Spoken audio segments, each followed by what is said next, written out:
ingin mempresentasikan hasil karya ilmiah yang berjudul manfaat permainan bola basket untuk usia dini. Yang pertama, abstrak. Dunia anak adalah dunia bermain. Dari mulai bangun tidur sampai tidur kembali, yang ada dalam pikiran anak adalah bermain. Maka wajar apabila bermain merupakan salah satu prinsip dasar dalam pendidikan anak usia dini. Salah satunya, prinsip permainan yang tepat untuk mengajarkan anak yaitu dari aktivitas olahraga. Banyak yang bisa kita ajarkan aktivitas olahraga sejak dini. Salah satunya yakni permainan bola basket. Bola basket sendiri merupakan olahraga yang dinamakan secara bergu dan membutuhkan teknik khusus ketika memainkannya, mulai dari dribbling, passing, shooting, layup, dan berbagai teknik lainnya, memberikan banyak manfaat bagi kesehatan fisik siapapun yang memainkannya. Maka dari itu tidak salah jika memperkenalkan olahraga basket untuk anak mulai sejak dini. Kata kunci dalam jurnal ilmiah ini adalah manfaat bola basket. Pendahuluan. Olahraga basket merupakan salah satu olahraga permainan bola besar yang memiliki banyak manfaat dan diminati dan berkembang dengan pesat. Terbukti permainan ini banyak digemari dari segala umur dan golongan, baik itu laki-laki maupun perempuan. Melalui kegiatan olahraga bola basket yang mengandalkan permainan tim, mereka banyak memperoleh manfaat khususnya dalam hal perkembangan fisik, mental, dan sosial yang baik. Regenerasi atlet dalam upaya mencapai prestasi yang tinggi merupakan hal yang penting, karena dalam dunia olahraga presentasi umur sangat menentukan hasil yang diperoleh. Selain itu, di cabang olahraga bola basket sendiri ada kompetisi yang dilaksanakan menggunakan batas umur yang bertujuan membagi atlet sesuai tingkatannya untuk tujuan regenerasi. Usia 5-6 tahun merupakan usia kemasan dalam proses perkembangan dan masa yang paling penting untuk pembentukan pengetahuan serta perilaku anak. Fase ini sangat berharga dan merupakan fase pembentukan karena semua aspek perkembangan anak yang meliputi aspek kognitif, fisik, motorik, bahasa, dan psikologis anak berkembang sangat pesat.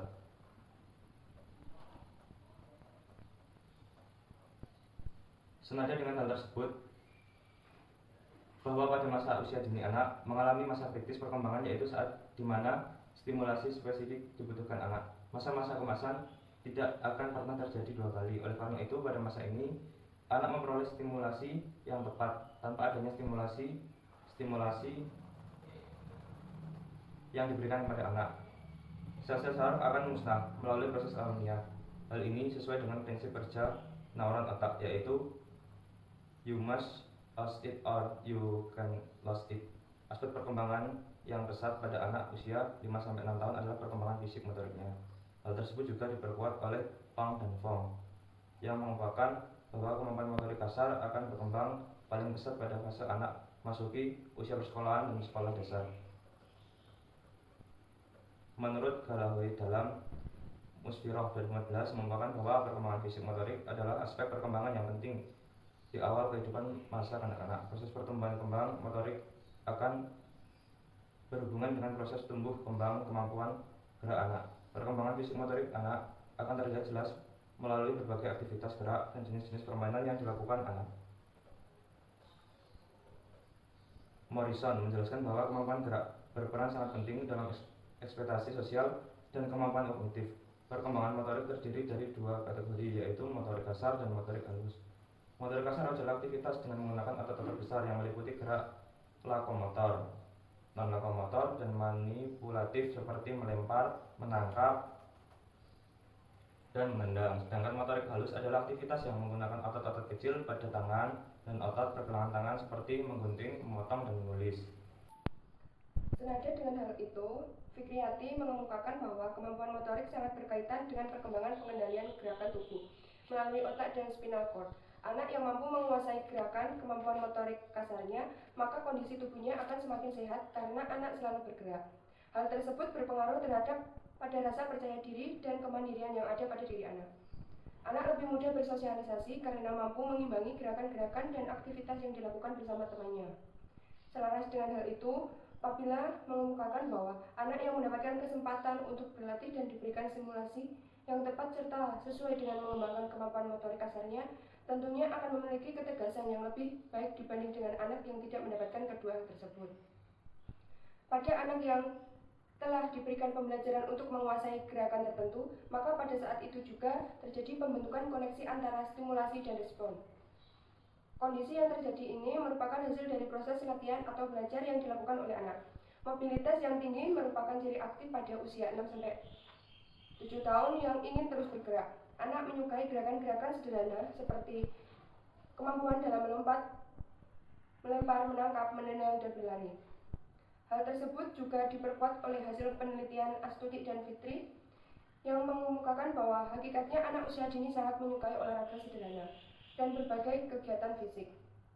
Anak tidak berdiri diam dan ingin terus bergerak. Namun kenyataannya, di lapangan masih banyak anak yang mengalami permasalahan dalam perkembangan fisik motoriknya. Khususnya motorik kasar yang berkembang tidak sesuai dengan bertambahnya tingkat usianya. Tidak semua anak mendapatkan stimulasi yang tepat dan optimal dan kebutuhan fisiknya, dan hal ini berpengaruh pada perkembangan motorik kasar anak.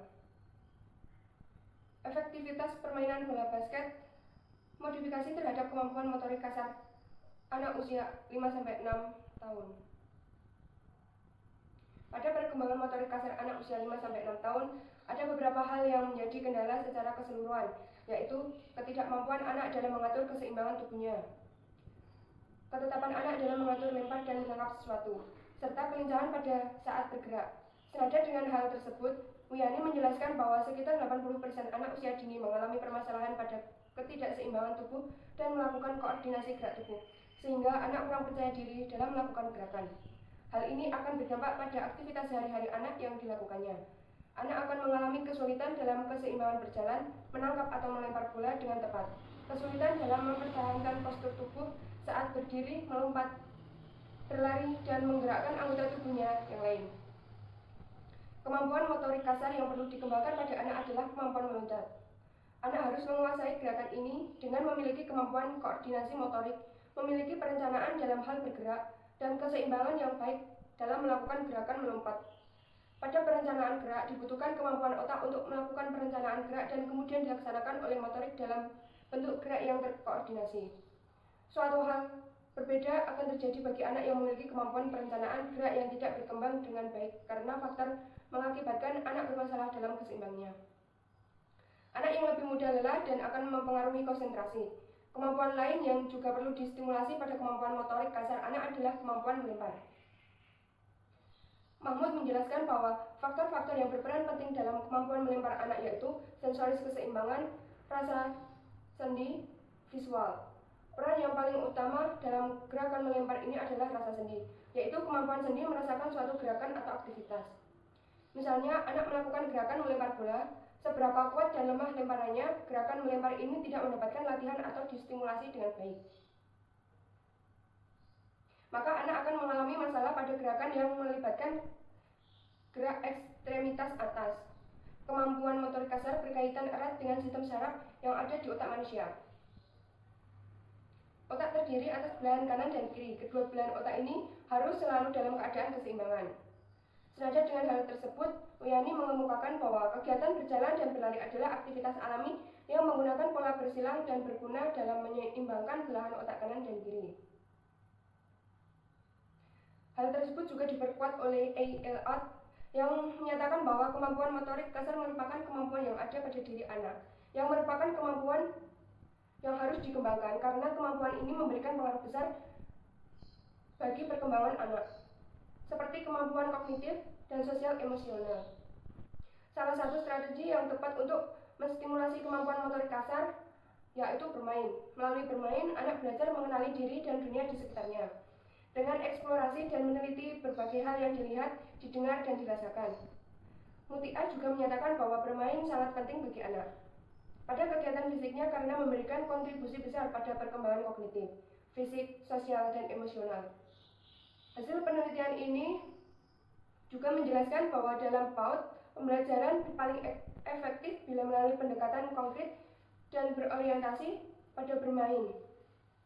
Metode penelitian.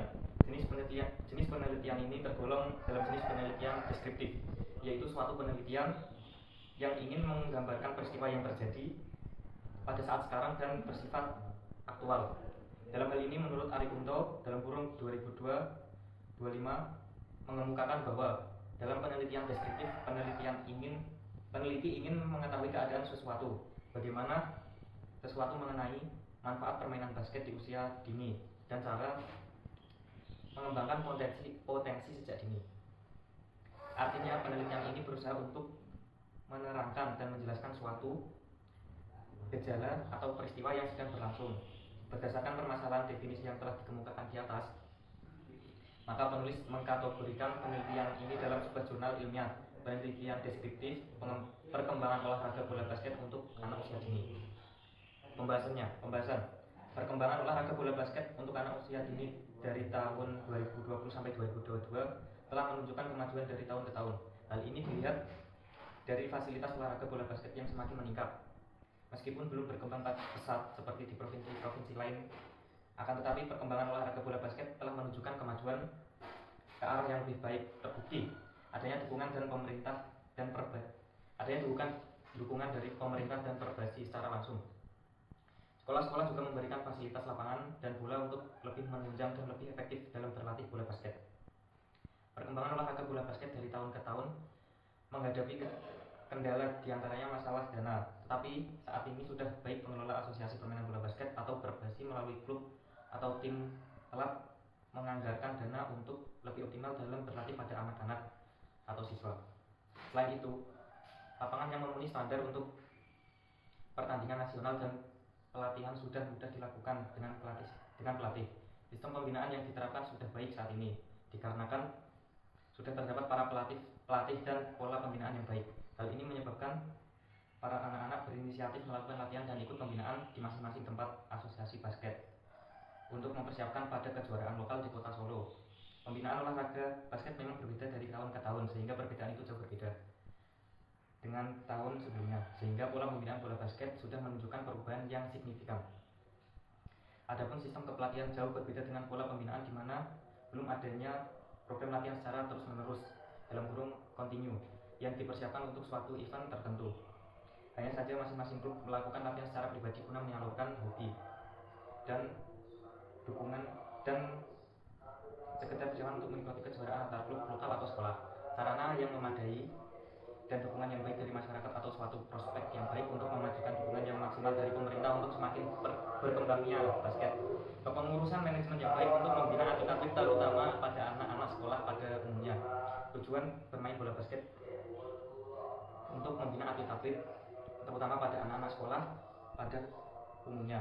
Tujuan bermain bola basket di usia dini adalah membangun fisik anak, melatih ketangkasan, memaksimalkan pertumbuhan, meningkatkan konsentrasi daya otak, mengajarkan untuk mudah bersosialisasi, melatih perkembangan mental, menumbuhkan rasa percaya diri sebagai sarana rekreasi. Kesimpulannya, berdasarkan hasil penelitian dan pembahasan, dapat disimpulkan bahwa minat dan dukungan masyarakat dalam olahraga bola basket termasuk dalam kategori tinggi. Hal ini terjadi karena dipengaruhi oleh dua faktor, yaitu faktor intrinsik dan faktor ekstrinsik. Dengan indikator-indikator minat seperti memang hobi, rasa senang, aktivitas, peran pelatih, fasilitas, dan lingkungan. Oleh karena itu, masyarakat dan tim sekolah tertarik mengikuti latihan basket karena ada faktor-faktor yang mempengaruhinya serta keinginan untuk menjadi pemain profesional. Sekian presentasi dari kelompok kami. Kurang lebihnya mohon maaf. Assalamualaikum